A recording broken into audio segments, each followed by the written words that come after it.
Hey everyone, welcome to another YouTube segment. We're talking about investing in properties in markets for short-term rentals. Today we're in Orlando, Florida. I'm joined by Tyler Gibson with the GPG team.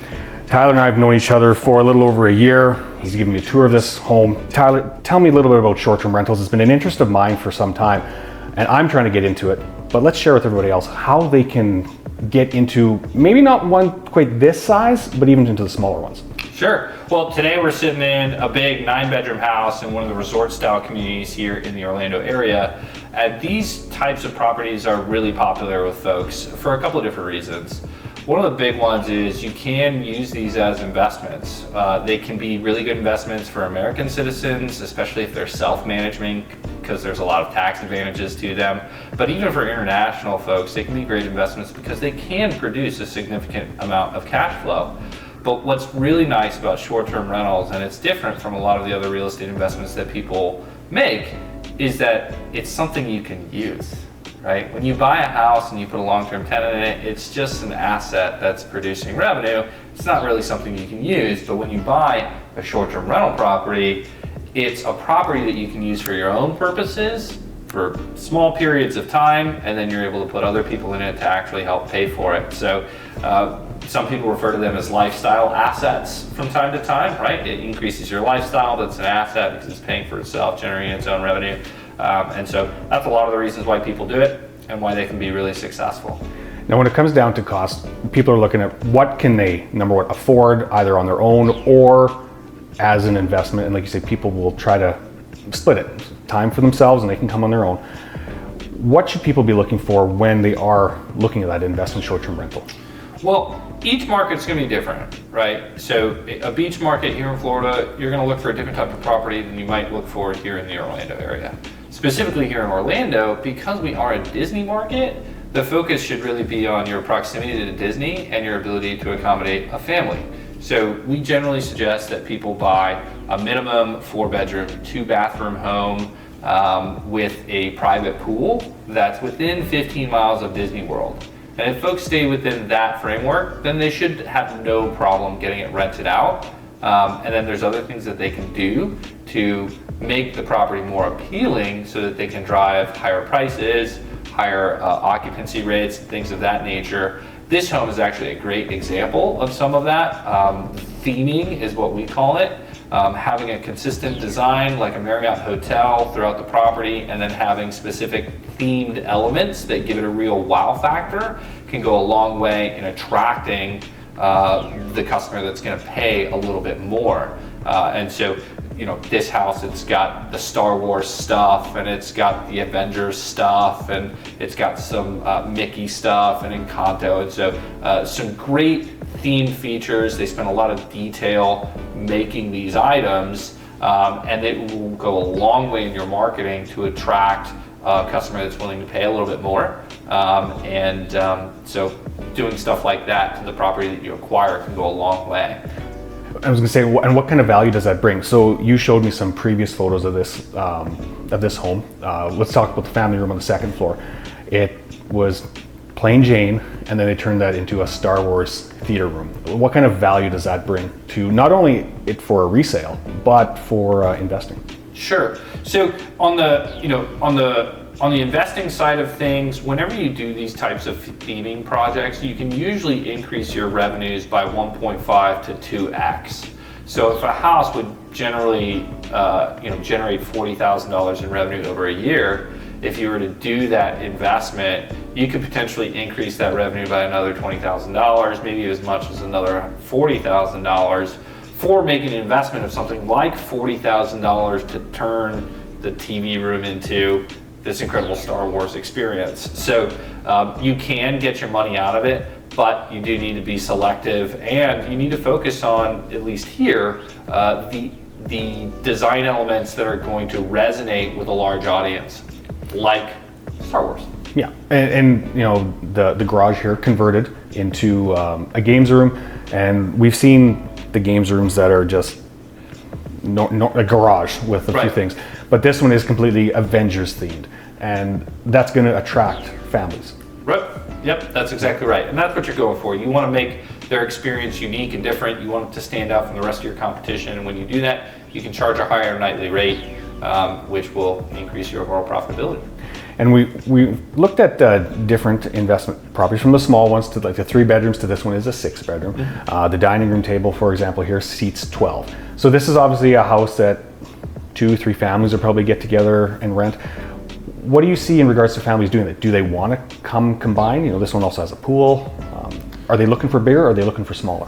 Well, we see a lot of that. We saw a lot of that during COVID because Florida was open. It was one of the few states where you could come to. So we saw a lot of multifamily vacationers coming, and so large homes like these performed really, really well during that time. We see a little bit less of that kind of traffic today, but we do know that a family of 4 can probably stay comfortably in a hotel. So a 3-bedroom, 2-bath condo or house, you're going to have to compete with hotels and compete on price, and hotels operate at scale. So usually they get to win on that competition. So that's why we typically suggest 4 bedrooms or more, because a family of 6 or a family that are bringing grandma and grandpa, a family of 4 that are bringing grandma and grandpa, they probably can't fit comfortably in 1 hotel room. Now they have to pay for 2. And so now you're not having to compete on price so much because you can just accommodate a few more people for 1 price. But the multi-family, you know, multiple families sharing 1 room, 1 house at the same time, we see a little bit less of that now than we had seen in the past. But it still happens. It's just not as frequent. And so this one is a 6 bedroom. It's got a pool. It's got the themed rooms. It's got the theater access. What do you see this one renting for on short-term rentals? On average? I would expect this one to generate somewhere between $250 and $350 a night. It's going to depend on peak seasons. Occupancy on this one is probably going to be a little bit lower, but in the Orlando market, you probably need to have your occupancy rate around 75% in order to turn a profit, because there is a lot of competition here. So you do want to focus on keeping it busy, keeping it full, but you also don't want to leave money on the table. Short-term rentals, you said a lot of competition. How many do you figure how short-term rentals are there in Orlando? There are tens of thousands of short-term rental units here in the Orlando area that people can rent. Those range from 1-bedroom condos to 12-bedroom single-family houses. So there's a lot of different options for people when they come here, not to mention all of the hotel rooms that are available. And so it becomes really critical for any short-term rental operator to actually focus on operations. It's the one thing that you can control, and it's the number 1 factor in your profitability.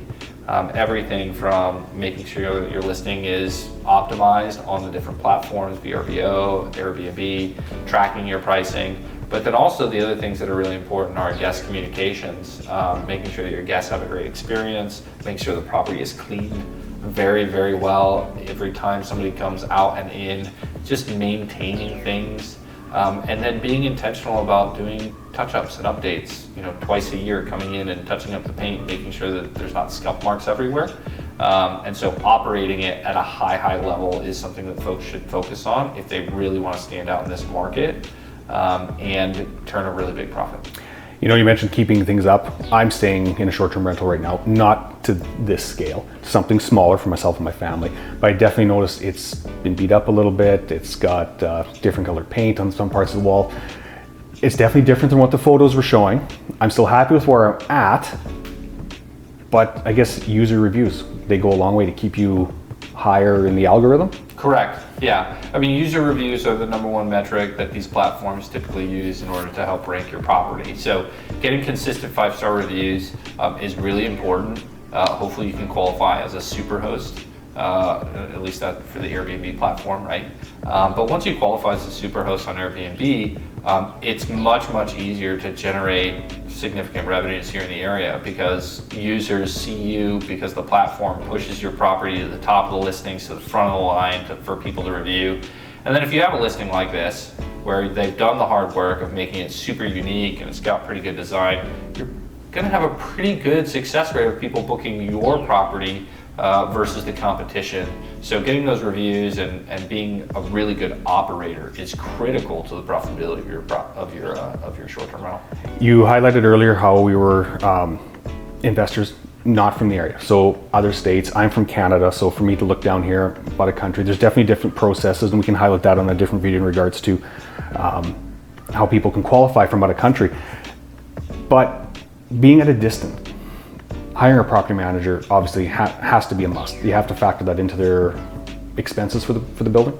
Yeah, well, with short-term rentals, you should expect to have about a 50% expense ratio, just off the top. That typically includes your property management cost, but short-term rentals are not cheap to operate. You have to pay for the electrical, you have to pay for the utilities. Unlike a long-term rental where you can pass those expenses on to the tenant, here it's your buck to pay, right? You also have to pay for your cable, internet, lawn service, whatever other kind of maintenance that you're doing with your short-term rental. That's totally on you.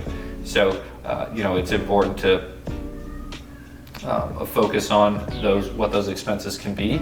But a property manager, if you're at a distance, can be an incredible asset to you as an investor because they're going to manage, guest communications and repairs and all of that stuff. But you can expect to pay a property manager somewhere between 15 and 30% for short-term rental property management. It just depends on their services. And there's lots of options out there. So you just have to find one that's going to do a good job for you. Looking at investment-wise, not just having it as a short-term rental, but as a real estate investment, we talked off camera about this. People buying these, but then putting them back on the market at maybe an elevated price. Is that just kind of playing the real estate game to see what they can do to make a profit? There's some of that. Some people, they actually come in and they turn these into really great operating machines that are producing significant income, and then they'll turn around and try to sell it as an investment based off of a cap rate valuation as opposed to a comparable sales evaluation. So it kind of depends on what you're looking at, but some of it is demand. There's lots of this type of property that, not lots, but there's properties like this that are being built still. There are new communities that are being built. And so we don't see it slowing down. But for these types of properties, your exit strategies are somewhat limited because if you buy a 9-bedroom house in a resort style community with $600 monthly HOA fee, the buyer for that is limited. To who might come in and take that off your hands. So it's something to consider. Is this something that you're going to want to hold on to for a long period of time? What is your exit strategy? Because if your intention is to come in and flip it quickly, you might get caught in the market depending on what's happening with inventories and during that specific time frame. So it's not the best strategy that I suggest for folks, but there are people that do it where they'll come in, they'll furnish them, they'll get them up and running, they'll have revenue numbers that support a higher price from a cap rate evaluation. Now, with cap rate evaluations, if someone was trying to buy one of these properties, can they use past rental history from, say, let's use the Airbnb option to qualify for that mortgage? Yeah, so there's a loan product called a debt service coverage ratio loan. This loan product is really unique and a great tool for investors because they don't care about your personal income. On a DSCR loan, what I make has no bearing on whether or not that property will qualify for financing. The minimum requirements for those properties is that the revenue generated by the property will cover the PITI, principal, interest, taxes, and insurance, at a 1.5 multiplier. So if you can make that work, so if your monthly payments are $5,000 and you're able to generate $7,500, you're approved, just like that. For homes themselves, for people for what they're looking for, we talked about theming. What are the musts for a short-term rental that people should be looking for, especially if they're looking for a target market? Well, do your research on each market because it's going to be different. Let's use Orlando, for example. For Orlando, you're going to want to focus on a 4-bedroom, 2-bath within 15 miles of Disney. We actually suggest you look in the resort-style communities because they have a lot of amenities. For example, this particular community has a lazy river, which is really cool. And all of those amenities become part of your marketing efforts when you're listing on Airbnb, VRBO, and you want to stand out.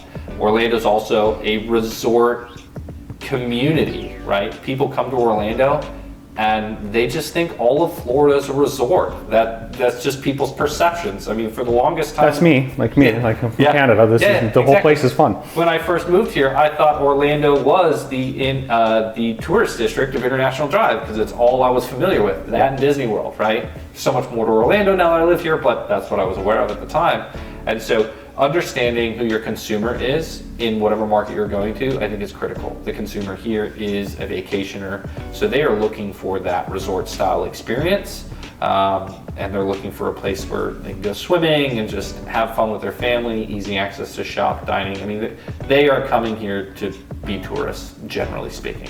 Do you find properties that are dilapidated, run down, they need work, people coming in, buying those, flipping them into short-term rentals, or is that a hard niche? Not too much of that. This market out here by Disney, within the 15-mile radius, we don't see a ton of distressed properties that come onto the market. The ones that do tend to be in more residential neighborhoods.